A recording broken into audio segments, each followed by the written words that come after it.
Pues yo soy Circe Almanzar Melgen, soy profesional del derecho, no digo abogada porque nunca lo he ejercido, aunque dicen que el derecho se ejerce todos los días.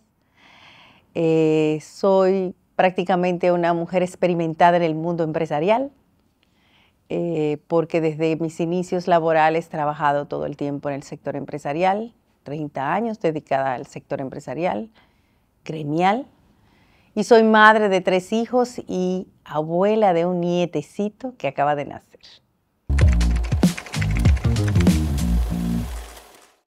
Bueno, si yo tuviera que pasar un balance de lo que pudieran ser algunos aportes dentro de los gremios empresariales, primero en la Asociación de Jóvenes Empresarios, que estuve durante 12 años, trabajé mucho en la incursión de los empresarios en los temas institucionales.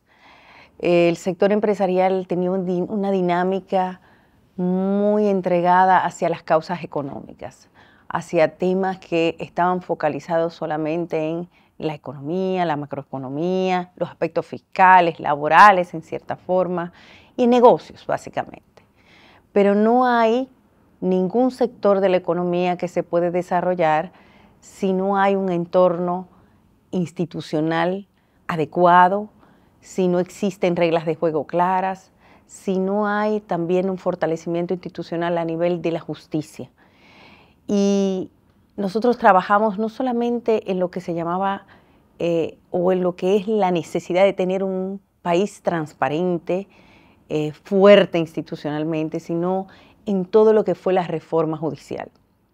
Esa participación del sector empresarial dio al traste con lo que fue la reforma del 1997, la reforma judicial que creó la primera ola de la justicia independiente en República Dominicana. Luego, ya cuando empezamos a trabajar en la Asociación de Industrias de la República Dominicana, cuando me puse un poquito más viejita, ya no cabía tanto en los jóvenes empresarios, entonces tenía que irme a otro gremio. Y fue interesante porque si bien yo había trabajado en temas institucionales desde una óptica empresarial, cuando uno llega a la rama de producción nacional, de la industria nacional, uno adopta una sensibilidad mayor de lo que es la importancia de lo nuestro, de lo de nuestro país, de lo que hacemos, de lo que fabricamos, de lo que construimos. Y yo no lo veía así. Yo veía que nuestro país tenía que ir por senderos adecuados, tenía que tener reglas claras, tenía que tener profesionales que realmente pudieran aportar a nuestro país en todas las ramas, en mucha educación, pero no me daba cuenta de la importancia que tiene para un país tener una producción nacional fuerte, de la importancia que tiene contar con seguridad alimentaria, contar también con valor agregado nacional. Cuando vemos los países que se han desarrollado en el mundo, nos damos cuenta de que la mayoría de los países desarrollados son los que apuestan a la industria nacional, los que apuestan a su producción nacional. Si bien pueden tener un sector financiero muy fuerte, como es el caso de Estados Unidos, o hasta la misma China, su base, su estructura depende del sector productivo, desde el campo hasta la industria más pesada. Y bueno, ahí cambió mi óptica y ahí empecé a trabajar en lo que se llamó la política industrial en República Dominicana. No existía en República Dominicana hasta el 2007 que construimos la primera política industrial en la República Dominicana. No existía desde hacía aproximadamente 30 años, porque había una visión de que la mejor política industrial es la que no se tiene. Y esa visión fue la visión neoliberal de un tiempo, que planteó la importancia de la globalización, que no es mala, pero tú tienes que cuidar tu producción nacional. Y esos fueron nuestros aportes. Empezamos a trabajar con la política industrial, empezamos a trabajar con también el desarrollo productivo nacional. Y bueno, y ahí empezó un mundo nuevo para mí, que me enamoré. Y ya terminé trabajando con aspectos sociales, ambientales, regulaciones de mercado, aspectos que tienen que ver mucho con el día a día, que aunque la sociedad o los ciudadanos no lo ven, tiene una importancia trascendental en nuestras vidas. Yo digo que el principal aporte que yo puedo haber hecho en todos mis años en los gremios empresariales es haber contribuido todos los días a lograr un poquito más, yo diría. Que quizás si nos quedamos de brazos cruzados, ese poquito más no se hubiese dado. Bueno, yo siempre cuento que, y siempre le digo a las jóvenes, que ahora las mujeres jóvenes de estas generaciones, sobre todo las millennials y las más recientes, las Z, generación Z, tienen una gran ventaja, que es que ya nosotros le abrimos el camino para cambiar en cierta forma algunos estereotipos. Cuando yo inicié en el mundo empresarial, yo era muy joven, muy jovencita, apenas tenía 23 años. Y recuerdo yo que yo no me vestía de colores. Me vestía siempre o de negro o de gris y siempre con pantalones sud, porque si uno iba demasiado llamativa o femenina, pues entonces no te respetaban de la misma forma que te podían respetar cuando tú te vistes un poco sobria. Porque lo primero que llama la atención es tu juventud o que eres mujer, y habían estereotipos de que las mujeres bonitas no eran inteligentes. Desde el momento en que tú tenías una mujer bonita, decías, no, cámbiamela, yo quiero una que piense. Y eso ha ido cambiando. Y yo creo que me acuerdo perfectamente que cuando empezamos a reunirnos ya mujeres dentro de los gremios empresariales, ya nosotras mismas nos dimos cuenta y por eso es tan importante apoyarnos mutuamente, nos dimos cuenta de que, bueno, pero ¿por qué nosotros tenemos que vestirnos como hombres? Nosotras somos mujeres, y empezamos un poco a abrirnos.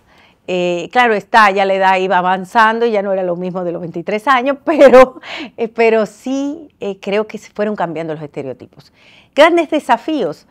Al principio, recuerdo, yo tengo anécdotas interesantísimas de cuando hacíamos visitas a líderes políticos, y tengo una anécdota interesante que fuimos en una visita a un líder político y estábamos todos en una mesa, como en una salita, y pusieron un café en el frente. Y ese café estaba ahí, y todo el mundo esperando qué hacía. Entonces dice el líder político que estaba ahí, a ver, la dama, que lo sirva. O sea, era yo que tenía que servirlo. Y yo le dije, presidente, yo lo voy a servir, pero no porque soy mujer, sino porque soy una persona educada. Y esos son anécdotas interesantes que la verdad es que tú tienes grandes desafíos, porque son los estereotipos, la costumbre. Estamos en una cultura patriarcal, la mujer ha ido ascendiendo. Yo creo que nosotras como mujeres hemos alcanzado peldaños que en muchos años no se habían logrado. En estas últimas décadas hemos logrado grandes avances, pero todavía nos falta seguir avanzando. Son desafíos permanentes. Yo pienso que la mujer no puede o no debe sentirse que ya alcanzó todas sus metas, sino que todavía se debe seguir procurando, sobre todo el acompañamiento de la sociedad en una nueva sociedad, el acompañamiento de todos los ciudadanos a una nueva sociedad donde ya los valores no sean simplemente valores por tu género, sino que tú aprendas que cada género tiene un aporte en la sociedad, y que eso hace que tú puedas lograr una mayor simbiosis, una mejor simbiosis, una mejor construcción. Cuando tú haces algo con la visión de una mujer y la visión de un hombre al mismo tiempo, es algo mucho más productivo, pero además es mucho más, alcanza mayores éxitos, porque tiene esa visión de la mujer que es la pasión, esa perspicacia que tiene la mujer, que no la tiene el hombre, pero tiene también aquellas cosas del hombre, de la masculinidad, que hacen que las cosas también sean maravillosas. En eso es que tenemos que trabajar todos. Mira, la industria dominicana tiene grandes desafíos y tiene grandes desafíos porque somos un país pequeño y estamos en un mundo globalizado y por lo tanto competimos con países que son muy fuertes industrialmente. Por lo tanto, las expectativas de crecimiento industrial se han manejado o no pueden ser muy altas, porque no somos un país de grandes extensiones de tierra, somos un país con grandes desafíos a nivel educativo todavía, pero sin embargo, yo sí pienso que en la industria dominicana ha logrado grandes conquistas en estos últimos años. Primero, ha mantenido un crecimiento constante, no un decrecimiento.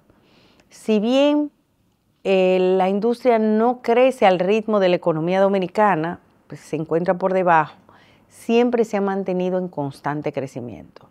Baja su participación en el PIB porque hay otros sectores de la economía que están subiendo, como el turismo, como el sector financiero, como otros sectores, pero sí se mantiene continuamente creciendo.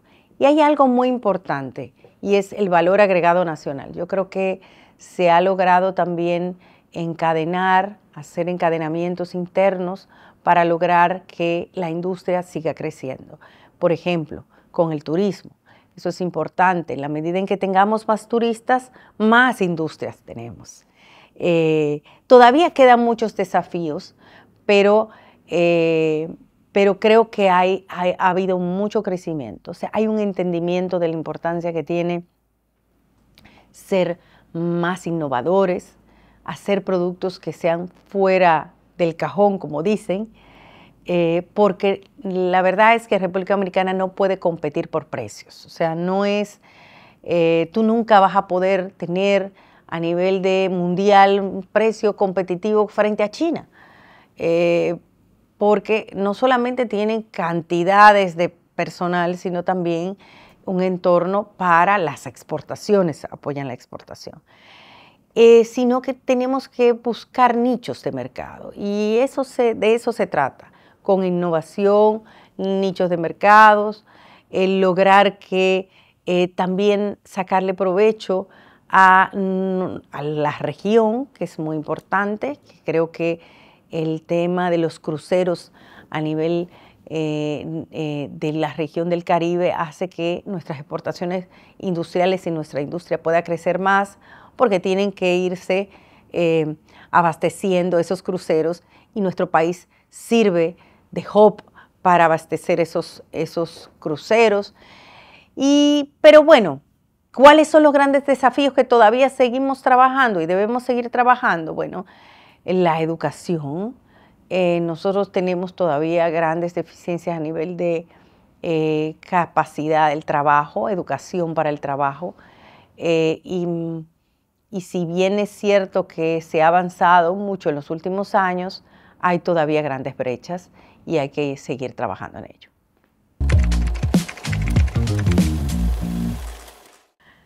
Bueno, lo primero es la información. No se puede trabajar en ninguna toma de decisiones sin una información adecuada. Es importante educarse, formarse, como yo digo, pasar páginas para la izquierda, ir preparado a cualquier desafío que tengamos. La gente tiende a restarle importancia a la preparación previa de cualquier cosa, aunque sea pequeña. Aunque sea, yo le decía a mis hijos que aunque sea sentarse 5 minutos antes de tú entrar a cualquier cosa, ya sea una reunión, ya sea una entrevista, ya sea sentarte y decir qué puede estar pasando ahí o qué está pasando ahí. O cuáles serían mis desafíos en ese momento. La gente no valora eso y yo creo que eso es sumamente importante. Son 5 minutos que tú tienes que dedicarle de preparación a lo que sea, aunque sea 5 minutos, ojalá que sea más, pero 5 minutos, siempre prepararse. Lo otro es, yo pienso, y también se lo digo mucho a mis hijos, que la actitud hace la diferencia en muchas cosas. La actitud hace que tú puedas lograr un resultado más efectivo. Porque si tú tienes una actitud negativa, si tú no muestras una actitud positiva o una actitud de resolución, resolutiva, la gente no tiende a tener confianza en lo que está haciendo. Y siempre hay que tener esa seguridad. La gente le llama seguridad en sí mismo, yo le digo actitud. Porque actitud es cuando tú te propones lograr algo. Esa actitud puede ser hasta de víctima en un momento determinado, pero es la actitud. Todo en la vida es actitud, como yo siempre digo. Porque dependiendo de cómo tú te quieres mostrar o cómo tú te perciben los demás, tú logras el resultado efectivo. Y eso hace que tú puedas tener cierto liderazgo en momentos específicos. Y por otro lado, yo pienso que la transparencia es importante, fundamental. La transparencia juega un rol sumamente importante en los roles, en los liderazgos, porque cuando hay opacidad, cuando no se muestran todas las cartas sobre la mesa, el resultado de cualquier tarea o acción o actividad no va a ser el mismo. Y se va generando una cierta desconfianza. Entonces, pienso que la transparencia, aunque sea dura, porque en momentos que hay dureza, cuando tú dices la verdad, cuando tú pones las cartas sobre la mesa, a veces es muy duro, pero creo que es la mejor manera de tú ejercer un liderazgo. Nunca engañando, nunca escondiendo, porque a veces no es engaño. Muchas veces no es engaño. La mayoría de las veces es que tú no quieres soltar todas las cartas ahí. Y a veces tú tienes que tener cierta arte de negociación, pero sí es relevante que haya mucha sinceridad y haya, sobre todo, que todo el mundo tenga la misma información a la hora de tú trabajar en conjunto. Y por eso el liderazgo se respeta más. Yo creo que sí.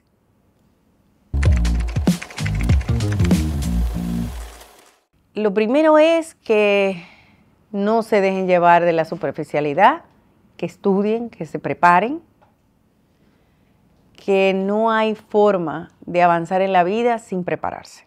No hay forma.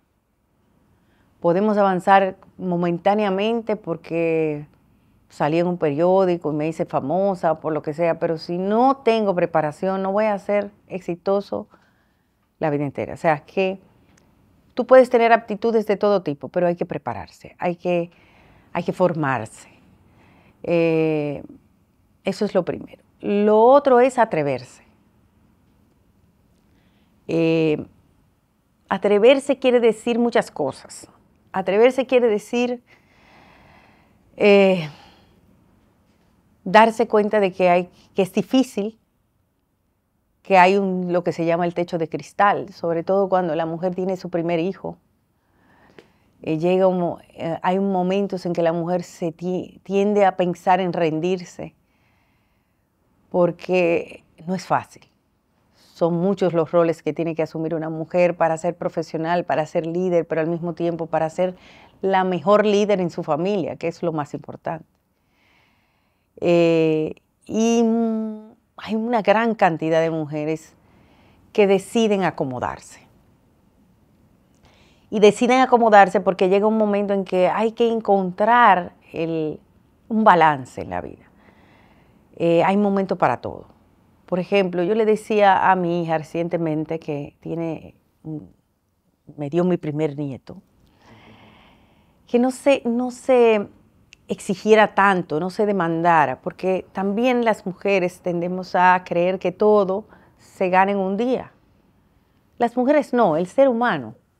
Que yo creo que eso es algo propio del ser humano que cree que, sobre todo ahora, que creemos que todo lo vamos a hacer en un día, en 2 días, en un año. Este año yo voy a lograr tal cosa y yo voy a hacer esto.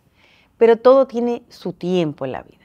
Hay tiempo para ser madre, sin descuidar tu trabajo, pero para ser madre, o sea, tu prioridad en ese momento es ser madre.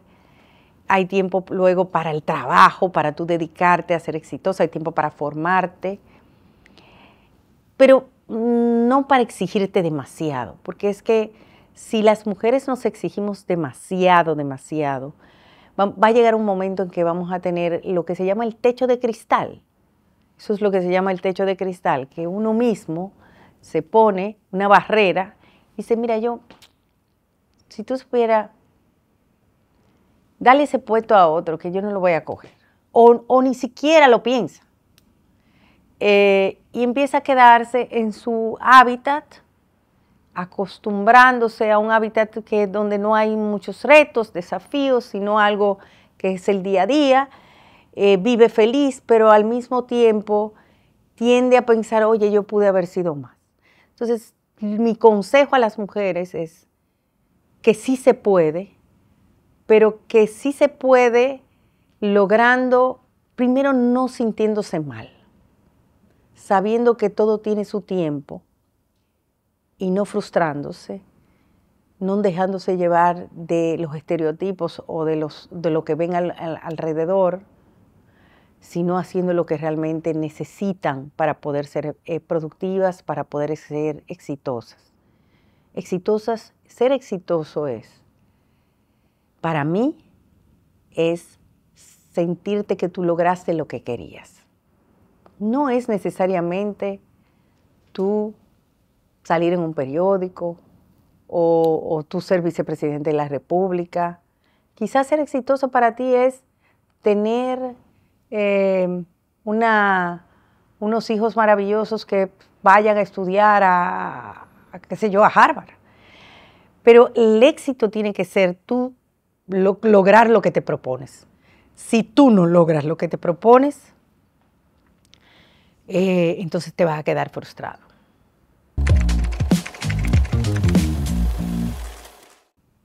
Mis objetivos siempre han sido los mismos. Desde que yo empecé a trabajar, yo me di cuenta que para mí, yo consideraba que yo había logrado algo cuando yo sentía que aporté un granito de arena para una toma de decisión,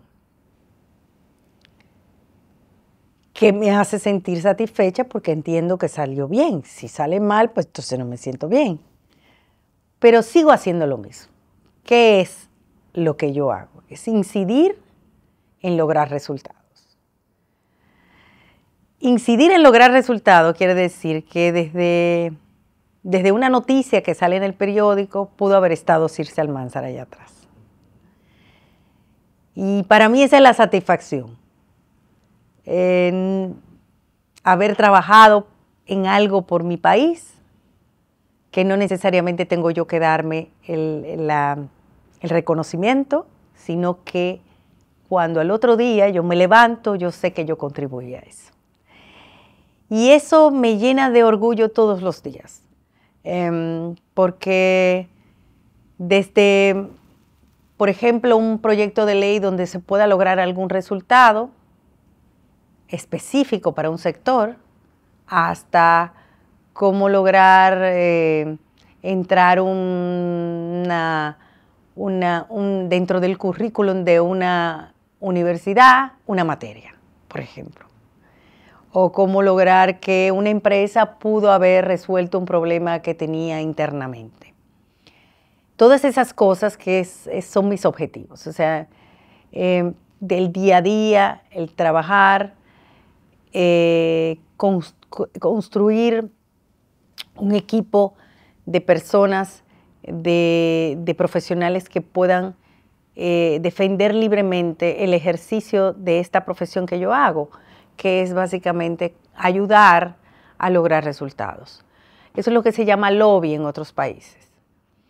Y aquí todavía se ve mala palabra eso, y eso no es nada malo, es todo lo contrario, es algo positivo, donde tú defiendes intereses, claro, defendiendo intereses legítimos, no ilegítimos, pero además intereses que yo creo en ellos.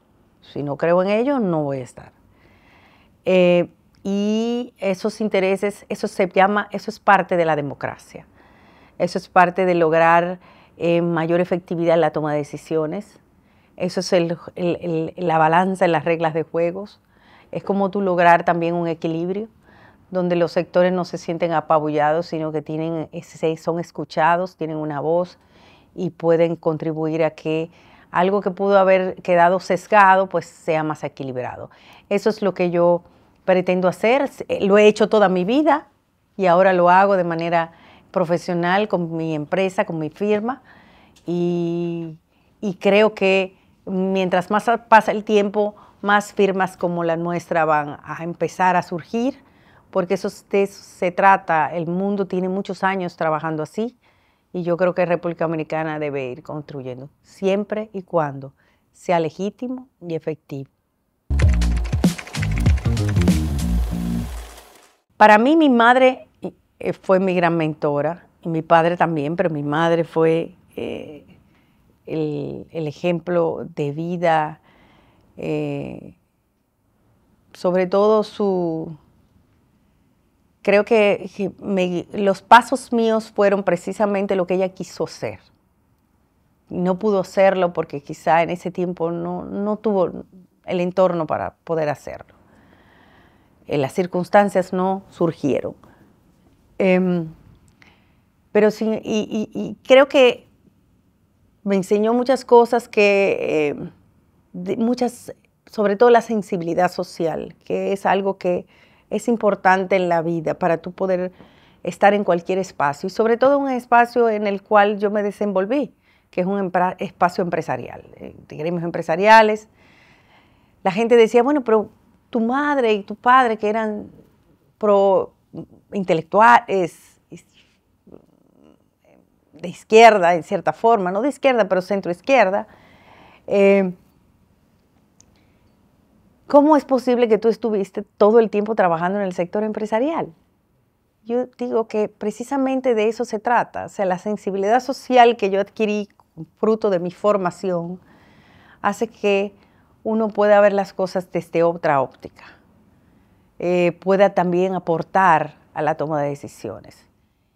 Y a veces eso hace que tú puedas lograr también los cambios que se tenían que dar a nivel de una visión empresarial, junto con un equipo, por supuesto, y no solo yo, sino también unas nuevas generaciones que había en el sector empresarial. Pero eso, para mí, mi padre y mi madre jugaron un rol importantísimo en mi vida. La trayectoria de mi madre, su nuevo esposo, la inteligencia y esa jocosidad que tenía mi padre y ese humor negro de la vida que tenía mi padre para construir cada pieza de su vida, hacía que uno desarrollara también una sensibilidad especial. Y bueno, y ya luego, ¿qué te diría? Tengo mentores, profesores que fueron mentores. Por ejemplo, Jorge Subero fue quien me hizo enamorar del derecho. Tú sabes que uno entra a una carrera y uno entra con una visión, mira, me gusta esa carrera, yo voy a estudiar derecho, pero no necesariamente tú estás enamorado de la carrera. Hay alguien, un profesor, que te hace que tú te enamore de la carrera.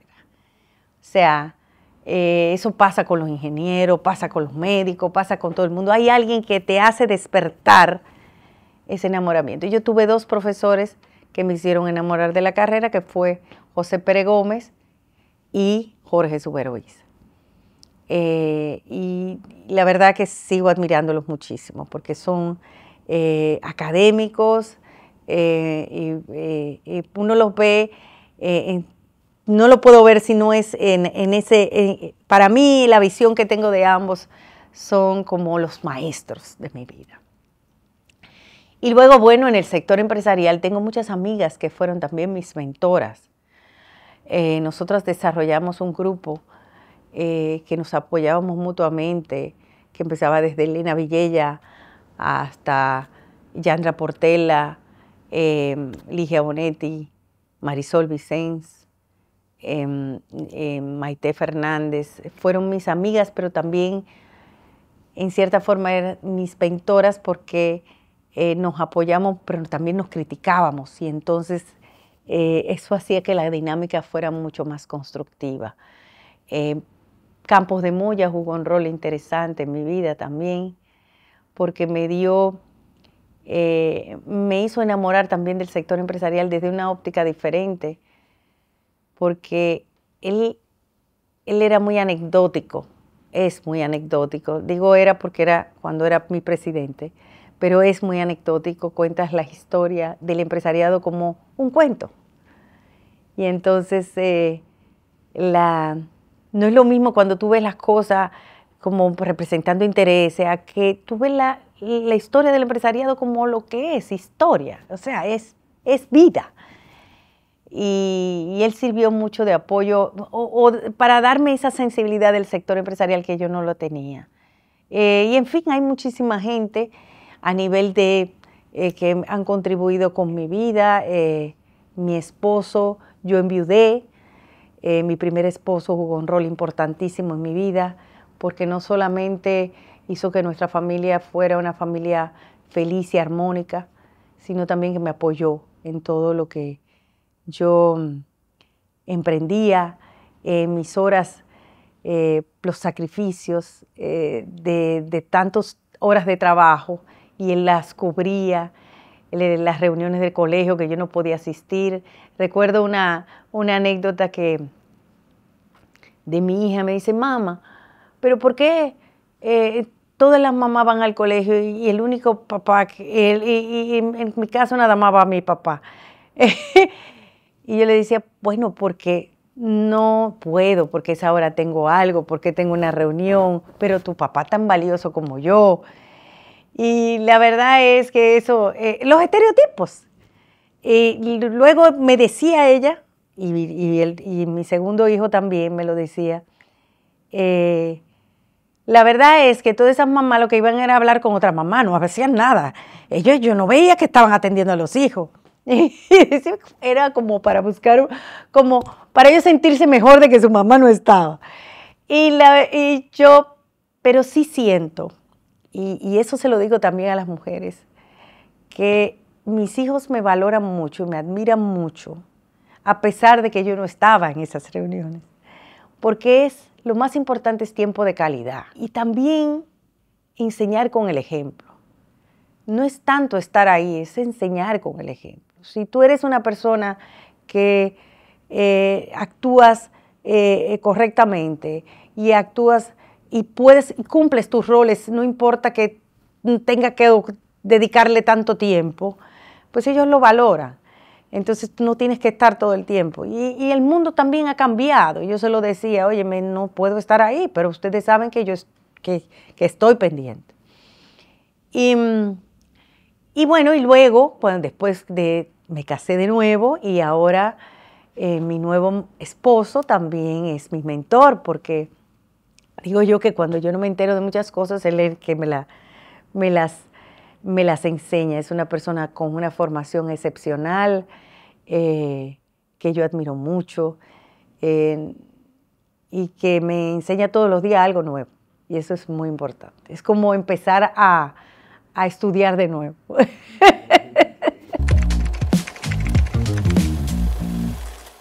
Bueno, lo primero es,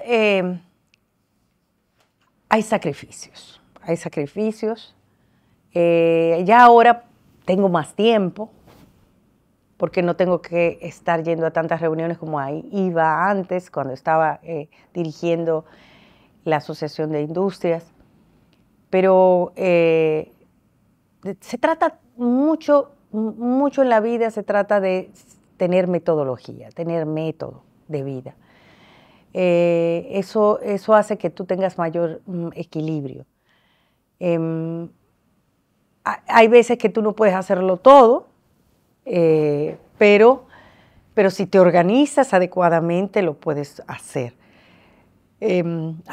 Como decía, hay momentos más sacrificados que otros. Cuando uno está en la fase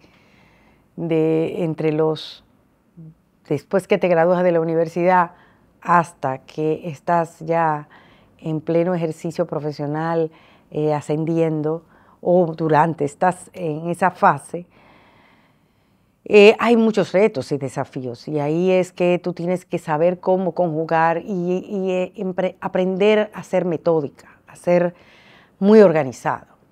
Y eso quiere decir que tengas cierta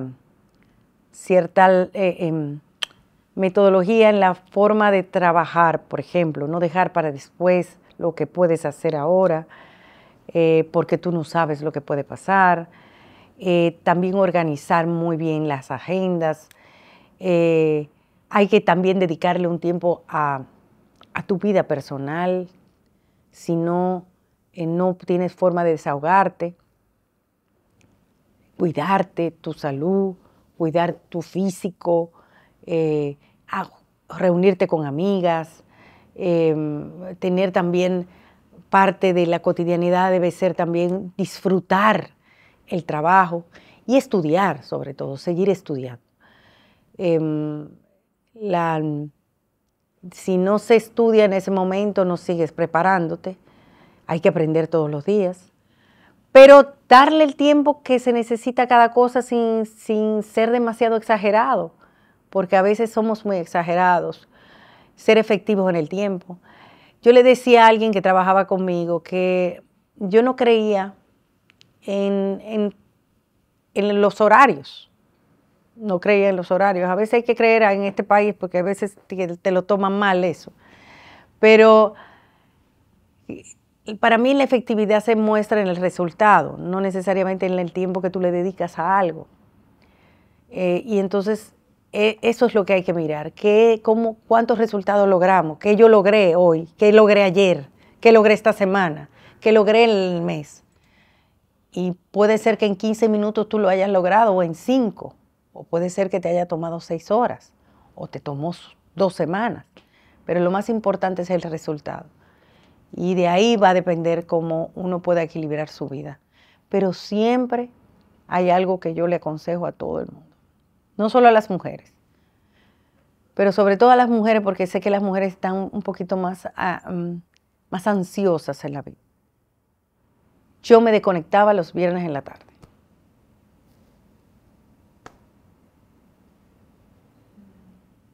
Viernes en la tarde desconectada.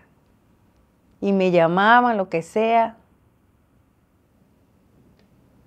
y me desconectaba. Le dedicaba ese tiempo a mis hijos, todo era mis hijos, a mí personalmente, a mi mamá. Yo le dedicaba los sábados, eso era metódico, pero los viernes en la tarde yo me desconectaba. Mis hijos, mis 3 hijos son maravillosos, eso es algo grande. O sea, no dan problema a ninguno de los 3, eso es algo grande. Al contrario, me llenan de orgullo, son niños impresionantes, a pesar de que vivieron un momento difícil en su vida. Yo digo que nos hizo compenetrarnos más, porque cuando murió su padre, ellos se sintieron un poco, bueno, un poco no, es un trauma para ellos. Pero eso hizo que demostraran que pueden y son realmente unos hijos maravillosos. Por otro lado, yo me siento muy feliz cuando veo que la gente me respeta. Eso es para mí una gran satisfacción. El respeto que yo percibo en los demás, para mí es el mayor logro. Que la gente me respete, a pesar, o sea, de una carrera de tantos años, siendo un poco polémica en algunas circunstancias, eso es algo maravilloso. Inclusive cuando yo recuerdo que en una entrevista alguien me preguntaba, ¿cómo tú te sientes cuando tú vas a negociar los salarios? Porque eso debe ser incómodo. Yo le decía, es lo más incómodo que yo he tenido en mi vida. Porque para cualquier persona, negociar salarios representando al sector empresarial que quiere pagar menos salarios es muy difícil. Y a mí no me gustaba para nada. Para mí esos eran momentos muy difíciles. Pero lo positivo es que a pesar de que yo representaba el malo de la película, la gente me respetaba y hasta me quería. O sea, los sindicalistas, porque sabían que yo estaba jugando un rol y ese era mi rol. Y de eso se trata. O sea, se trata de que tú no tienes por qué tener ningún tipo de problemas personales con nadie porque cada quien juega su rol. Pero además que no ven que tú estás haciendo nada oscuro ni nada malo. Y eso hace que tú merezcas respeto. Y esa es mi gran satisfacción.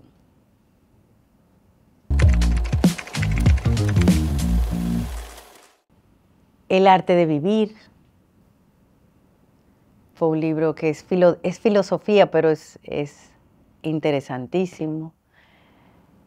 1984 es un libro que te marca que de hecho está pasando la vida ahora mismo. Se parece mucho a lo que relata ese libro y creo que vamos a llegar ahí en algún momento. Y localmente, Composición Social Dominicana, muy interesante el libro. Para mí, todavía me quedo marcada de cómo aplatanó Juan Bosch lo que es la ideología marxista, cómo la puso, la dominicanizó. Y es interesante, ese libro marcó mucho mi historia. Me acuerdo que lo leí como apenas teniendo 12 años. Y bueno, después hay muchísimos libros que... Yo era hija de un cuentista. Era porque mi padre murió. Soy hija de un cuentista y en mi casa había unas librerías enormes. Y bueno, leíamos muchísimo. A mí me gustaba mucho la lectura, de hecho tuve un tiempo que escribía.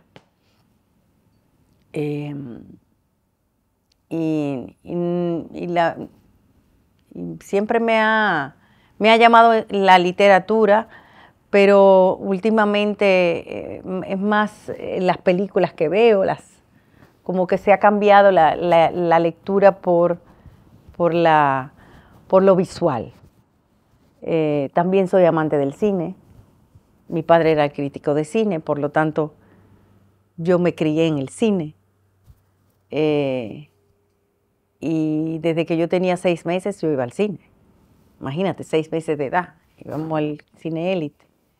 Y me crié conociendo el cine y buen cine, porque si íbamos a una película o nos gustaba ir a una película mala, mi padre decía, ay, muchacho, no.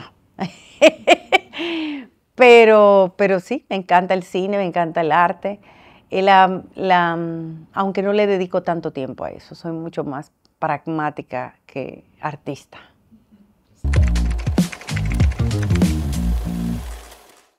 Bueno, yo siempre pienso que pude haber estudiado más, pero quizás si hubiese estudiado más no hubiese tenido la carrera que tuve, porque todo en la vida es por algo, todo sucede por algo. Pero sí, cuando yo me gradué de la universidad, yo estaba aplicando para una maestría en Bélgica, entonces no me fui. Y me quedé, entré en maestría local internamente, pero no es lo mismo cuando tú tienes una perspectiva diferente, o sea, cuando vas a estudiar fuera, ves las cosas desde otra óptica. Pero yo también digo, si hubiese pasado eso, a lo mejor, quién sabe cuál hubiese sido mi trayectoria. Entonces todo pasa por algo, o sea, pero sí me hubiese gustado estudiar fuera, es el asirse que hubiese quizá hecho otras cosas. Y también pienso que pudo haber también sido un poco más organizada en cuanto al cumplimiento de metas. O sea, cosas que uno aprende ya después de un tiempo. Si yo hubiese tenido, por eso yo le digo a mi hija y a mi hijo y al pequeño que está estudiando todavía, que es importante tener metodología porque se hubiesen logrado mucho más resultados más rápido si uno tiene metodología. Entonces, yo al inicio de mi carrera hubiese sido mucho más efectiva. Pero todo pasa por algo. La experiencia no se improvisa, ¿verdad? Entonces, para eso estamos ahora, las mujeres, como mentoras de otras mujeres, de jóvenes, para ayudarlos a evitar a que se cometan los mismos errores que cometimos. Bueno, lo primero es, vuelvo y repito, hay que atreverse, hay que hacer las cosas, hay que prepararse para hacerlo, pero también hay que darse cuenta de que se puede hacer muchas cosas de manera legítima, sin tener que pensar que todo se logra de un día para otro. La vida se construye poco a poco. La vida profesional que surge de un día para otro no dura. Todo es construcción.